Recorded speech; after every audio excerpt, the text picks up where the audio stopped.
Welcome students, this is PDG ma'am, and in today's video we will be discussing about accounting equations. So you can very well understand that today's video is a little different. It's not on entrepreneurship but it is on accountancy and specially meant for students who have just enrolled in class 11. So I will be doing more videos on accounting equation. This will be the first one where I will take up a very simple sum with just 5-6 entries so that you don't have any difficulty in understanding the concepts behind accounting equation. And while I explain you the transactions, I'll also give you my set of advice which I think if you can follow, if you can go according to it, then you will not have any problems with your accounting equation in future. So I would expect you to listen to the videos and do the sum along with me as I keep on doing it. So let's begin with our accounting equation. So let me now tell you what you're supposed to do when you first see a sum on accounting equation.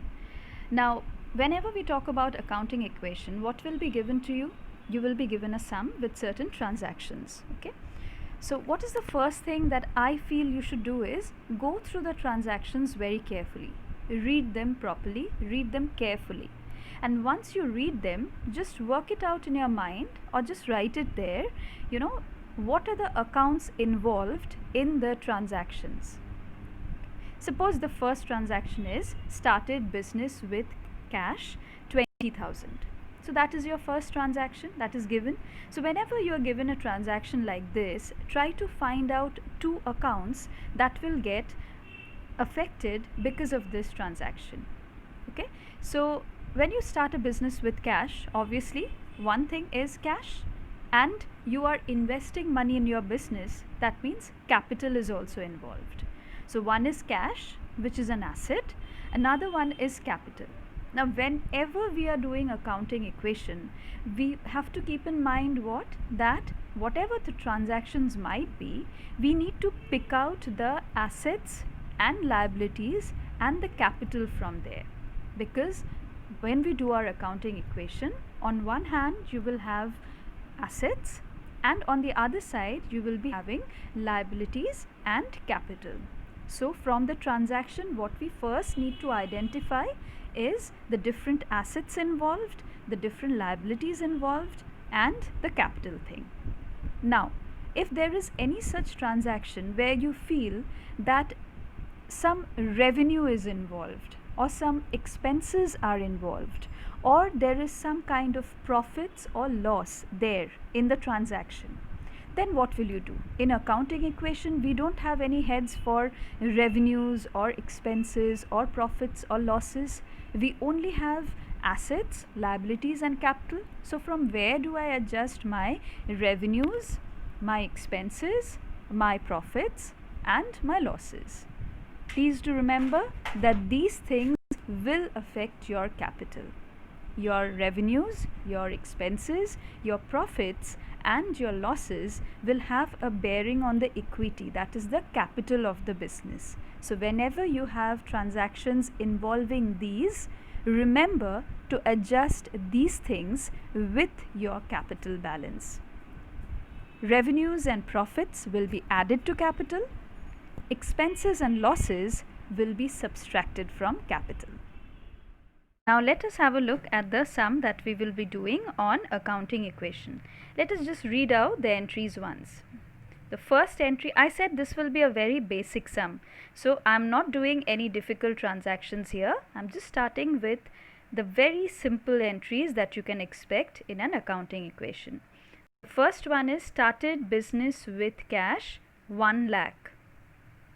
Then we have purchased furniture for cash 15,000. Purchased goods for cash 25,000. Sold goods on credit 10,000. Salaries paid 8,000 and purchased goods on credit for 12,000.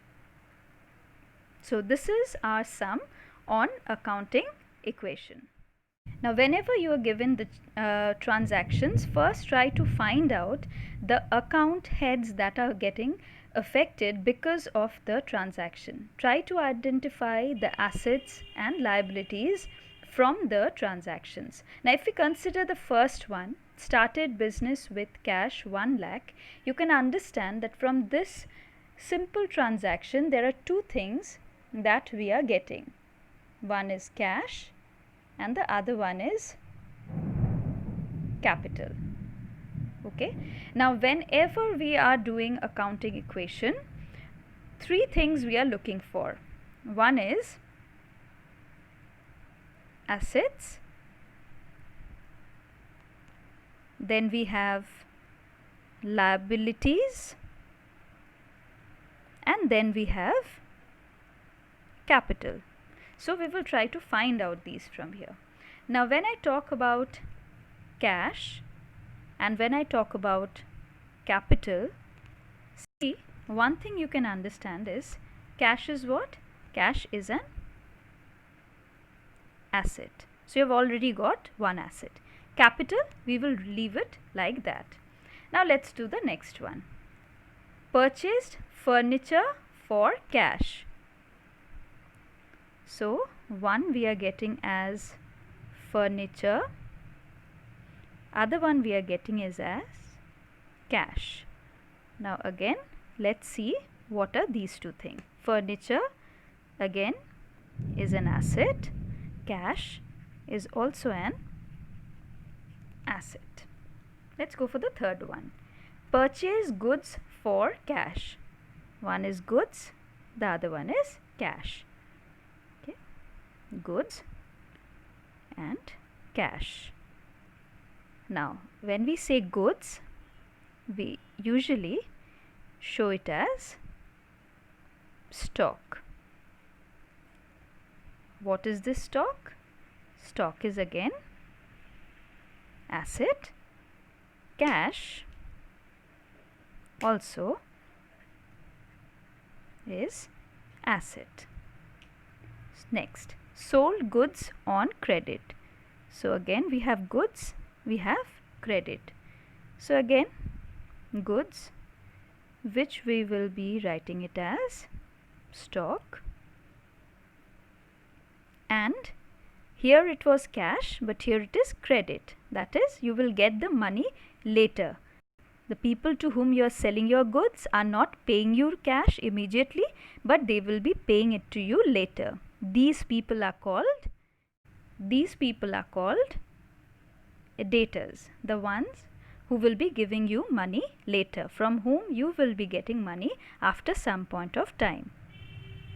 So, again stock is an asset, debtors are also your asset. Next, we have salaries. Salaries paid ₹1,000 in cash. Let me add this word, it will be easier for the time being. So, two things we are getting. One is salaries, the other one is cash. Now, what is salary? Salary is a payment.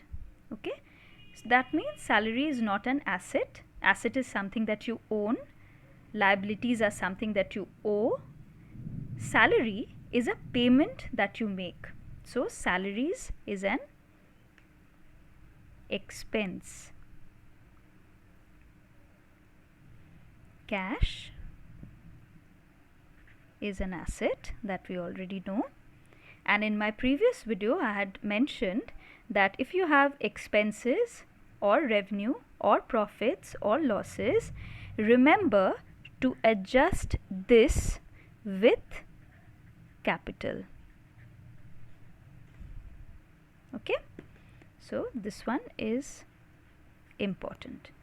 Next, purchased goods on credit for 12,000. So, again goods and this is credit. So, goods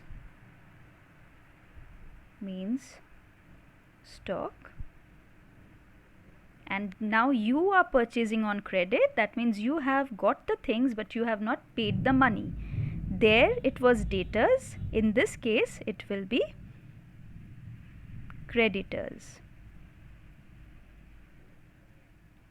Debtors are your asset, creditors are your liability, because you will have to pay them money, and here you will be getting the money. You will get, you will have to pay. Okay, and this one is asset. So whenever you are given a sum, first try to identify the different assets, liabilities and capital involved. Then try to understand whether your assets are increasing, decreasing, whether your liability is increasing, decreasing, or what is happening to your capital, if there are certain adjustments to be made with it.